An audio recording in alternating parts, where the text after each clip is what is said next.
Alors l'idée est née d'abord de ma propre histoire, c'est-à-dire de la faillite de mon entreprise, une start-up que j'avais créée 8 ans avant et qui a déposé le bilan en 2008.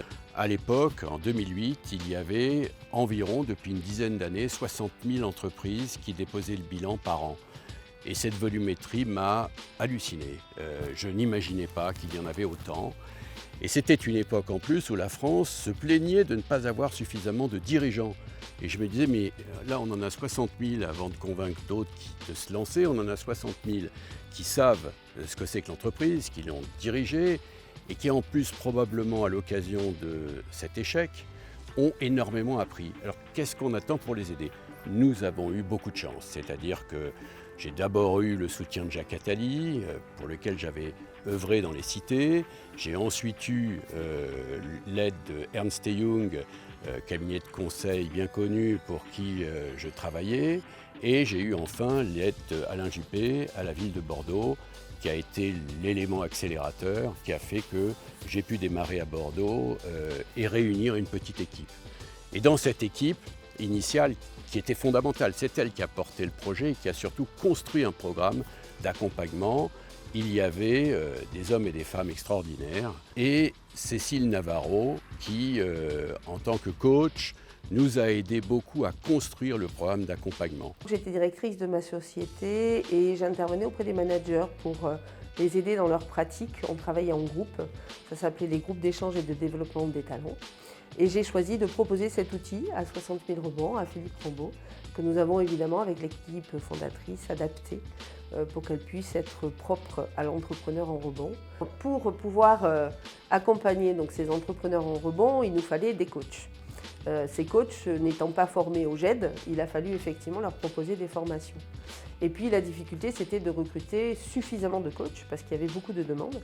Et donc à ce propos, nous avons fait appel au départ à des regroupements, des fédérations professionnelles, comme l'ICF ou SF Coach, qui nous ont permis effectivement d'avoir une liste de coachs intéressés.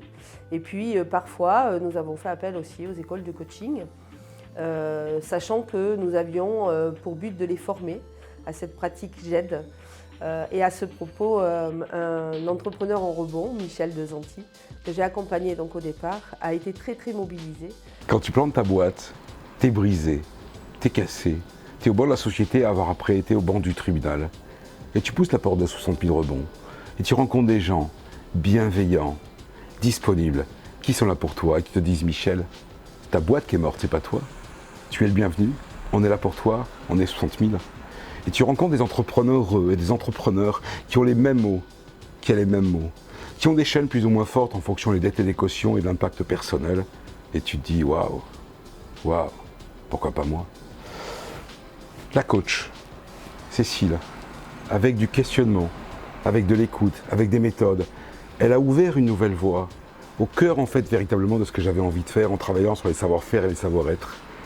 Et le parrain, plus dans le business model, il a testé, il a regardé, et il a surtout présenté des contacts qui m'ont permis de tester le modèle.